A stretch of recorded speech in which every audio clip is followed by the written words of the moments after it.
आ गई। हमारे मध्य प्रदेश में एक जगह है मैहर। आहा, मैहर में एक माता है शारदा माता, पहाड़ के ऊपर है। आला उदल आज भी वहां दर्शन करने जाते और ऐसी मान्यता है, बहुत लोगों ने बताई कि दरवाजा बंद कर दो, पट बंद कर दो देवी के मैहर में, तो आज भी प्रातः काल जब पट पुजारी जी खोलते हैं तो कभी पुष्प मिलता है, कभी जल से सिंचित गीला दिखाई पड़ता है, जैसे कोई पूजा करके गया। आपने आला उदल का नाम सुना? किस किस ने सुना? लगभग सबने। गढ़ महोबे के जे सरदारे जिनकी जात बना फर्राए। हमारे यहां आल्हा चलता है बुंदेलखंड में। आल्हा उदल देवी के भगत थे, इनके ऊपर भगवती की बड़ी कृपा थी और इनको देवी की कृपा से अमरता प्राप्त हुई। देवी की उपासना से अमरता प्राप्त। अपने छतरपुर में भी उनकी पूज्य देवी का एक स्थान है, झंझन देवी। आप गए? कितने किलोमीटर है छतरपुर से? 3-4 किलोमीटर। महोबा रोड ही पे है। महोबा रोड पे हमारे छतरपुर में एक देवी है झंझन देवी। वहां के उनका नाम झंझन पता है क्यों है? वहां के पत्थरों पे आप ऐसे हाथ मारो सो झन्न की आवाज आती। हाँ, और वो महाराज स्वप्रकट मूर्ति है। आला उदल राजवंश परमार वंश की देवी है, वो कुल देवी है परमार वंश की। और आला उदल ने वहां भी पूजा की। जब आक्रमण हुआ तो बचने के लिए झंझन देवी, बहुत जंगल है, अब ऐसा हमें कहना नहीं चाहिए, यहां की सरकार की नजर नहीं पड़ी झंझन देवी पर, तो अभी ठीक ठाक रोड नहीं डल पाया। सीढ़ियां तो बन गई, रोड डल गया, हम जब गए थे तब नहीं बना, अभी भी वही हालत। अच्छा, वन विभाग भी है, तो सरकार की नजर नहीं गई है। छतरपुर में एक ऐसी देवी है हमारे छतरपुर में, हम गए दर्शन करने सीढ़ियां चढ़कर।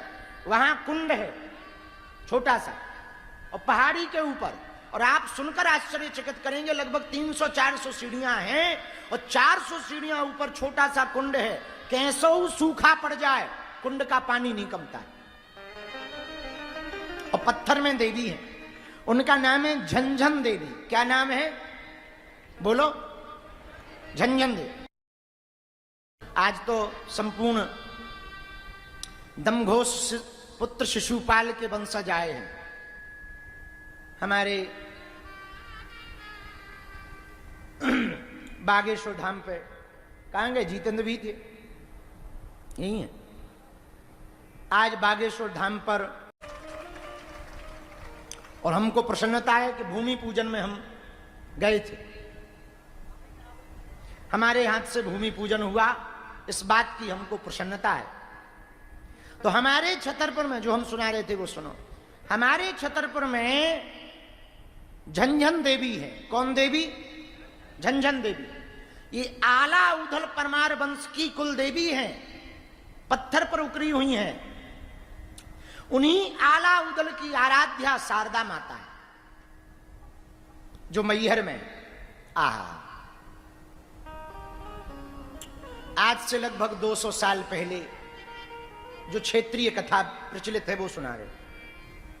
आज से लगभग 200 साल पहले मैहर के एक राजा हुए, श्री दुर्जन सिंह जूदेव। इनके राज्य शासन काल में एक गांव का आदमी भैंसियां गाय चराता था मैहर में।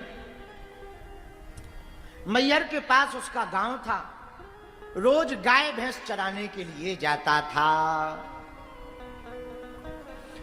जहां पर मैहर की शारदा माता की पहाड़ी है, उसकी तलहटी में वो गाय भैंस लेके आता था। तो भयंकर घना जंगल, तरह तरह की आवाजें आती थी और दिन में ही अंधेरा लगता था, इतना घना जंगल। 2-3 दिन के बजाय तो अंधेरा छा जाता था। एक दिन उसने देखा कि एक सुनहरी गैया जो सोने जैसे रंग की है, हमारी गैयों के साथ आकर मिल गई। वो देख करके बड़ा मंत्रमुग्ध हुआ, बड़ा प्रसन्न हुआ। गायों को जब ले जाने का समय आया तो सब गायें इसकी वापस आ गईं। वो सुनहरी गैया ऊपर पहाड़ की तरफ चढ़ गई। इसने सोचा होगी किसी की, राजा महाराजा की होगी। इतनी अच्छी गाय तो और किसी के पास नहीं है, राजाओं के पास ही हो सकती है, बड़ी सुंदर गाय है। दूसरे दिन ये फिर आया वहीं, शीतल छांव में बैठकर हवा लेने लगा, पानी पीने लगा।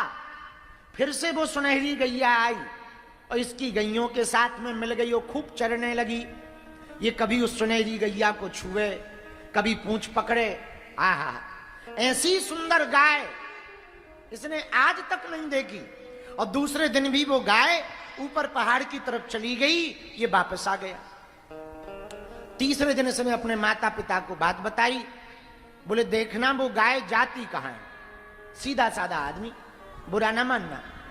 बुद्धिमान लोगों को भगवान देर से मिलते हैं, भोले भाले लोगों को भगवान जल्दी मिल जाते हैं। तीसरे दिन जब ये गाय चराने आया, वही सुनहरी गैया फिर से गायों में अंदर आ गई, चरने लगी। जब शाम हुई, सांझ तले झुली पड़ गई, वापस आने का समय हुआ तो वो गाय ऊपर पहाड़ की तरफ चढ़ने लगी। इसने भी अपनी गैयों को छोड़ दिया, उसी गाय के पीछे पीछे चला गया। पहाड़ी के पास जैसे ही पहुंचा तो गाय एक गुफा में घुस गई।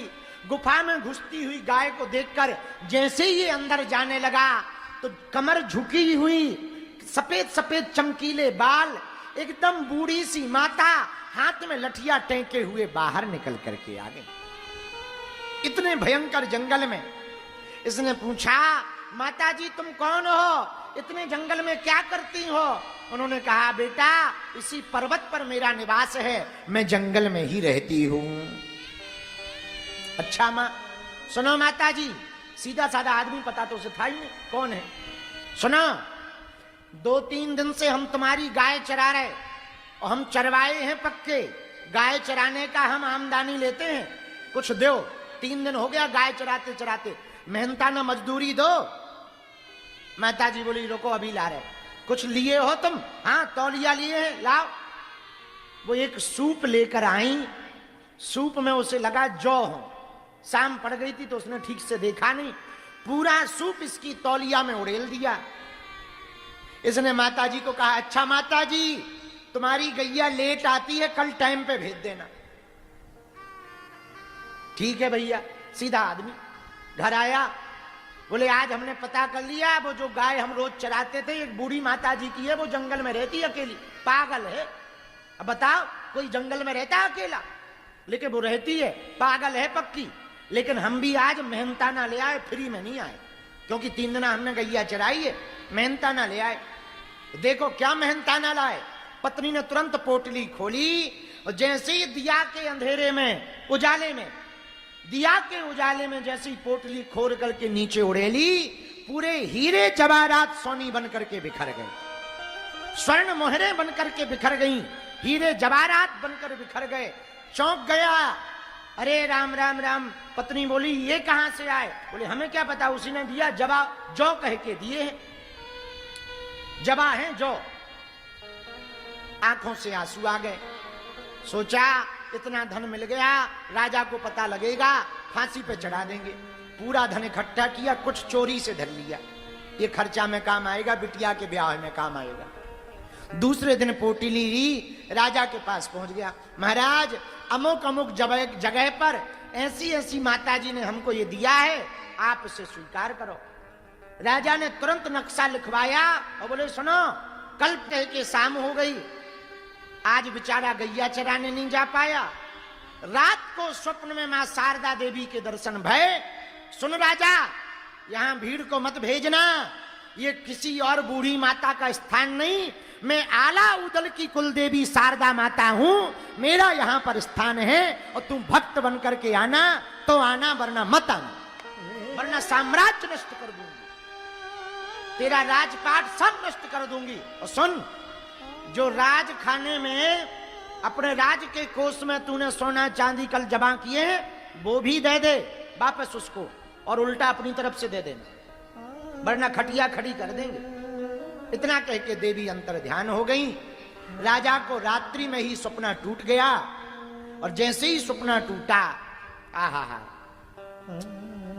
रात को ही चरवाहे को बुलाया, भैया तू बड़ा भाग्यशाली है, ये तो हमारी कुल पूज्या देवी भगवती शारदा माता हैं, आला उदल की कुल देवी हैं। यहीं पर तो आला उदल ने भगवती के दर्शन किए थे, इनको प्राप्त किया था। अब आज के बाद भैया तू रोज वहां जाना, हमको भी कल ले चलना। दूसरे दिन प्रातः काल ही राजा दुर्जन सिंह जूदेव के साथ में वो चरवाहा मैहर की शारदा माता पहाड़ी पर चढ़कर गया। भगवती ने पिंडी रूप में दोनों को दर्शन दिए, और आवाज आई गुफा से कि आज के बाद जो भी मैहर में आकर यहाँ दर्शन करेगा उसे वैष्णो देवी के दर्शन का पुण्य फल प्राप्त होगा, और जो मांगेगा वो उसे प्राप्त होगा। ऐसा आशीर्वाद भगवती ने दिया। मन गदगद हो गया, मन प्रसन्न हो गया। श्री दुर्जन सिंह जू देव ने अपने काल में छोटी छोटी सीढ़ियां करके बनाई। अब आज तो मैहर में खूब तांता लगता है, आज तो रोपवे हो गया, बड़ा विकास हो गया, बड़ी भगवती की अनुकंपा हो गई। दास को भी बहुत बार भगवती मां मैहर वाली शारदा माता के दर्शन करने का सौभाग्य मिला।